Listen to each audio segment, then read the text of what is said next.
We tend to think of photo sharing on social media as a new, excuse the pun, development in our culture, but the two sources that will be addressed today debunk this. This is the EPS podcast, and you're listening to short number 3 of the second season.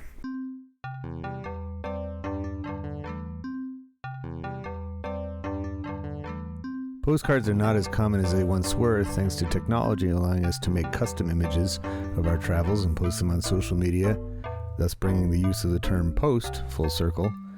But throughout the 20th century, these mailable documents of tourism grew in popularity thanks, in large part, to an ever-growing cohort of people going places. A postcard from the mid-20th century was discussed at Strawberry Bank Museum, which, incidentally, has been the subject of a multitude of postcards over the years, in Portsmouth this summer. It was like a totally different era. It was so funny. So I am here with John, and John is an intern here at Strawberry Bank Museum in Portsmouth, New Hampshire. But you're from Kansas City, right? Yes, yeah. And that would be Kansas City, Missouri, not Kansas City, Kansas. Yeah. Is Kansas City, Kansas, like tiny by comparison, or is it more or less just like a bleed over of Kansas City, Missouri? I mean, nowadays for sure, with like the advent of the interstates and kind of modern suburbanization, it's definitely much more of kind of a bleed over. It used to be one of the rival cities back in like the mid 1800s who was going to get the railroad bridge over the river first. And when Kansas City, Missouri got it, it started to dwarf KCK. And so KCK is definitely kind of like, you know, I don't know, it's like the ugly stepsister. Got it, yeah. How the joke goes around. Yeah. And all the audience members there are going to be like, what? So here at Everything is a Primary Source, we choose anything and everything, and we analyze it the same way a museum artifact would be. And you chose from my stack a antique or vintage, I don't know exactly the year, I'd say 50s, this postcard. Just being a postcard alone kind of dates it, because you don't see them sold nearly as often as they used to be. But it's of Storyland, USA, or Storytown. Storytown, yeah. In Lake George, New York. And I know that better as the Great Escape amusement park. And it's even known by more recently as a Six Flags Great Escape. But why were you drawn to this postcard? Well, I was really drawn to it because looking kind of over the table of options, the scene to me looked like a scene from places back home, you know, living, not even amusement parks, but just like the living history museums that I'm used to back home. It's got like all the false front Western stores, and there's the little like model railroad that kind of like takes people around. There's people in horses and buggies and wearing, you know, all the different types of late Victorian clothes that they'd be wearing from like the gambler. Yeah. You know, the ladies and their dresses and their corsets and all that. And I kind of thought for sure I'd be looking at a scene from like an amusement park out west or something like that. And then when I flipped it over and it said it was from Lake George, I just got real interested. Yeah. It's funny because, I mean, Lake George, it's not remarkably far from New York City, so it's kind of in itself, it has its own kind of frontier history to it. You know, it's French and Indian War, Fort William Henry is there, and I think that's the name of it. And it's like where Last of the Mohicans took place is right around there. And so it has a history that they could have used, but instead they borrow from a 19th century, Middle West kind of motif to go with it. So which question did you choose to use? So the question I've chosen is, what ideas or behavior does this convey? So we could either talk about the postcard itself or the Storytown Park as the ideas or behavior that it conveys. It's entirely up to you. Yeah, well, I think those are both kind of interesting ways to think about it, because you mentioned earlier, postcards are kind of a novelty now, and people don't sell them, people don't buy them, people don't use them to communicate so much anymore. Yeah. Versus I feel like back when this was produced in the 50s is maybe kind of our best guess. This was maybe a way for somebody, you know, you didn't have a camera on your phone. This was a way to share with somebody, hey, here's where I've been, this is what it looks like, along with writing them a little note about it. Versus nowadays we take a photo and we send a text. Mm-hmm. And so, you know, just kind of that behavior of how we travel and how we communicate where we go and the places we see is definite for sure. It looking at the photo itself of the park, it's also kind of wild because it's like Westworld, but in a fun, playful way. Yeah, not robots. Yeah, not robots, but it's also not. It's not particularly. It doesn't look wild, Right. It looks like it's a show. It's an attraction. I will share with you, as I did just before we hit record, though, is that I having gone to this park in the 90s, I was confronted once by one of the armed sheriffs in costume. Thankfully, he had blanks in his gun, but he was really mad that my friends and I weren't going to stay to watch their bank robbery show or whatever they're going to do. And he started shooting his gun in our general direction to keep us, to stay put. So he really got in. He took it very seriously. It was so funny to manufacture in Lake George, New York, history like that. Yeah. It's like, and I can almost completely, going around that park, it's definitely a response to Disneyland. Yeah. It's like instead of, you might not be able to get to Southern California, but the parks started to lay themselves out in a very similar fashion. And so they have to have a frontier land. They have to have a, some kind of futuristic part. In this case, because they didn't have the license to use Disney stuff, some of the other postcards I have from here have like the old woman in the shoe and stuff like that. So what does that tell you about people in the mid 20th century? Either part of this, either the postcard itself or the or the place. Well, I feel like overall it's a pretty good reflection that we've kind of long had this relationship with kind of escapism and the idea of like travel or getting away to see something as a chance to just be in an environment that's very different from the places we're used to being, wherever that may be, whether it's a city or a farm and stuff like that. And to me, that suggests a lot of, in the mid 20th century, right? It's also the start of like the escapism in time. Or maybe what we might think of nowadays is like the heritage tourism. Yeah. People travel to a place to go into a neighborhood that's 200 years old. These people are obviously they're in upstate New York, but maybe they can't make it out to western Kansas. Right. In places that I went Dodge to City a lot or growing something. up. Yeah, to Dodge City, to Wichita, and stuff like that. But I see it on TV. I watch Gunsmoke or Rawhide on TV, and I can experience a little piece of it when I go to this park that's not too far away. And it just makes me, gives the family something to do that's unique. Yeah. Different, for sure. Television probably had a lot to do with it, too, like you just said, with Gunsmoke and everything. If you were going to design a park, if they had the capability to design a park like that, say, 50 years later, and I can attest to this, I mean, they're making Harry Potter Land not, based on, they're not making a cowboy theme place because the interests have changed, particularly for the younger audience, quite a bit. So with the postcard, I mean, that escapism and also sending it back. Now, this one and all the ones I have weren't written on. So I think that the intended audience of the actual card itself, from the park's point of view, is probably just their visitors. They want people to pick up, because like I said, they didn't have access to just picking up a camera. Even if they did have a instant camera with them, or a little snapshot camera, they're not going to be able to develop it in time to send it in the mail, and they want to keep it for themselves anyway. They just, so great advertising tool too for the park. They can get people to go there.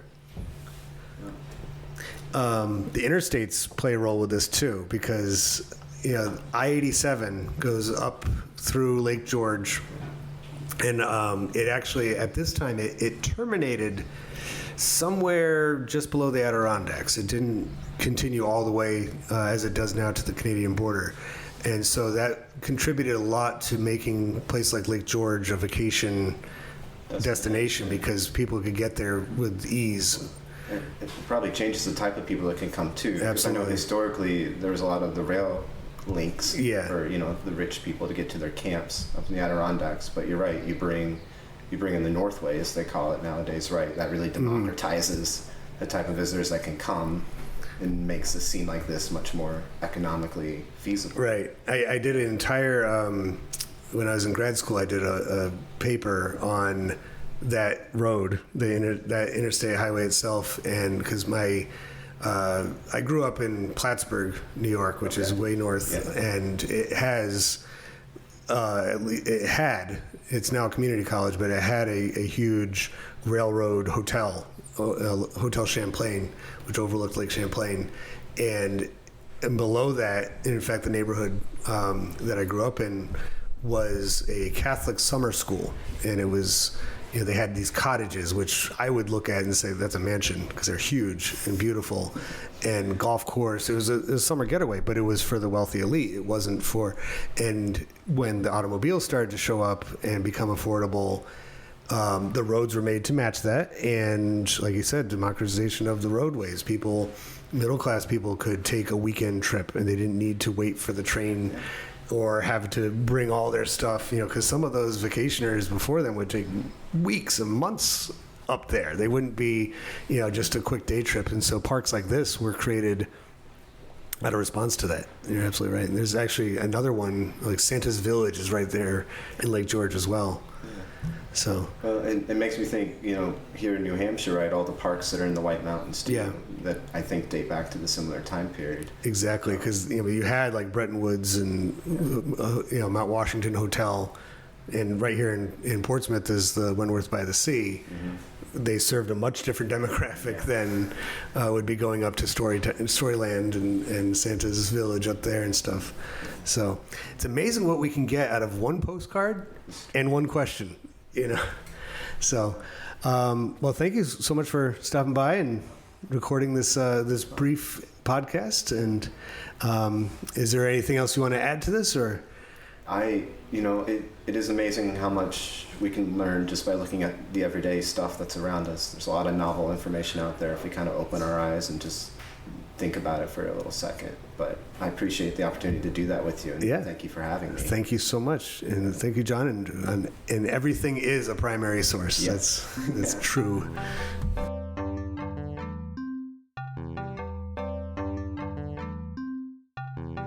Most people listening to this remember Viewmaster. Those of us who grew up in the 20th century can recall looking through the plastic binocular-type viewer and seeing faraway places, still images from movies, or scenes from history.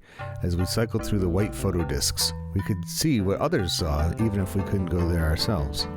Coincidentally, it was a guest who was visiting Portsmouth from halfway across the country who helped break down the Viewmaster. Take a listen.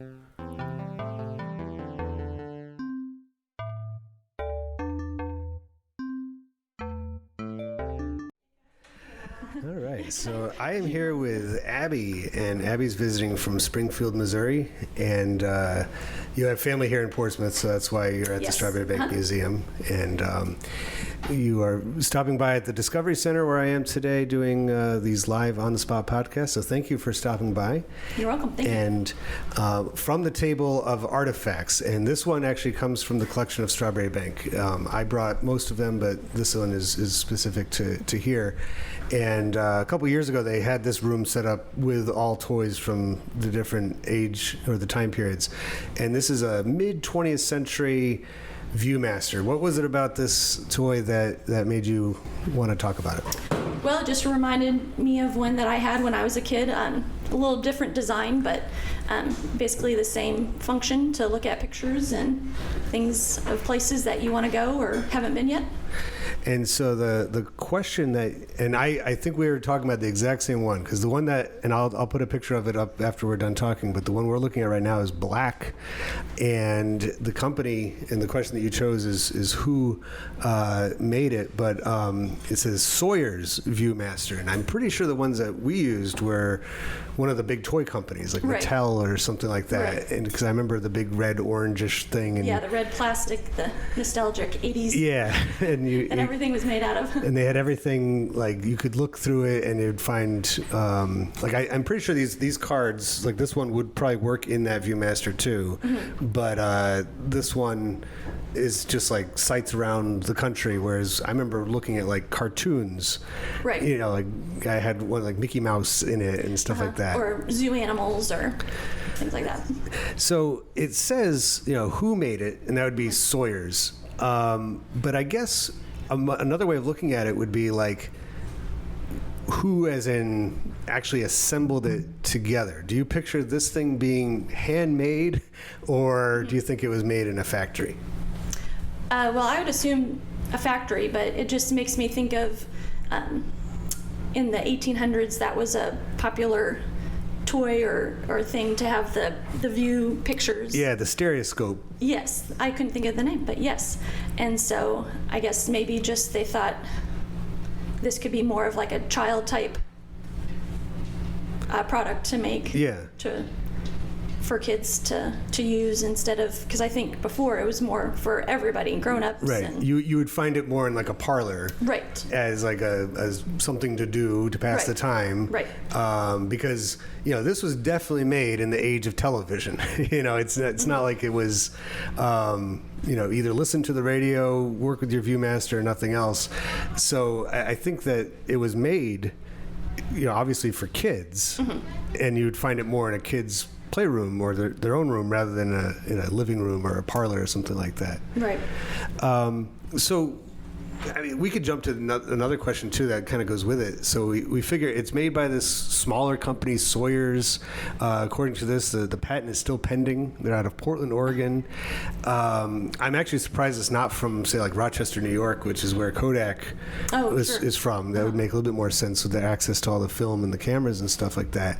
But why do you think something like this stayed popular enough from the 19th century onwards that they keep making new versions of it?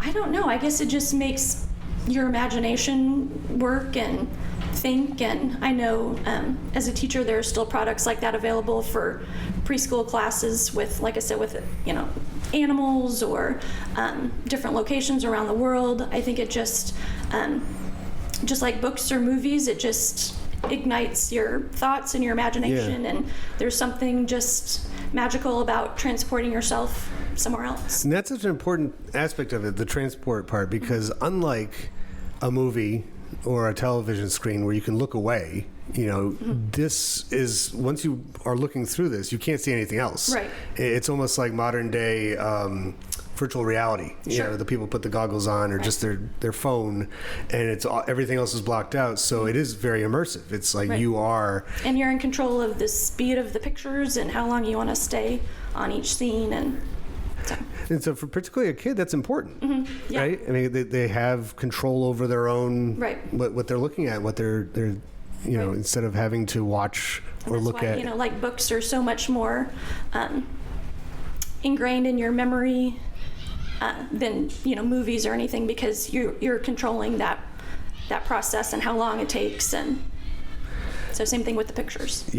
It's very telling. Therefore, I mean, we could extend it even further and say, well, that tells us that there must have been a pretty wide population of kids that had time, that were able to do that. And this is just one of many, and a society that's promoting to them, even if you can't travel. I think a lot of these pictures are Grand Canyon and stuff like that. Even if you can't travel the country, you can be placed there. Right. You can read your books and also the Viewmaster. Right. And feel like you're there. The name says it all too. You are the master of your own view instead of being, whatever they decide to put on TV, or the movies. Right. So it's all about choice. Yeah. And as teachers, we know that that's big, right? We got to give choice and voice to the kids, right? Absolutely. That's right. And you just did it yourself right now. You chose that item, you chose the question, and I really appreciate you stopping by and doing this short broadcast. And I appreciate it. Thank you.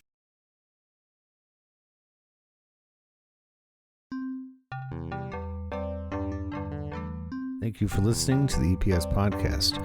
Short episodes like this one, which are products of my EPS Podcast live exhibits, will be coming out on Tuesdays this season, while longer episodes, deeper dives into subjects, are posted on Thursdays. If you like what you hear, consider becoming a patron by going to patreon.com/EPS Podcast. Follow the show on social media, including YouTube and especially Instagram. I look forward to you tuning in again to the EPS Podcast, where everything is a primary source.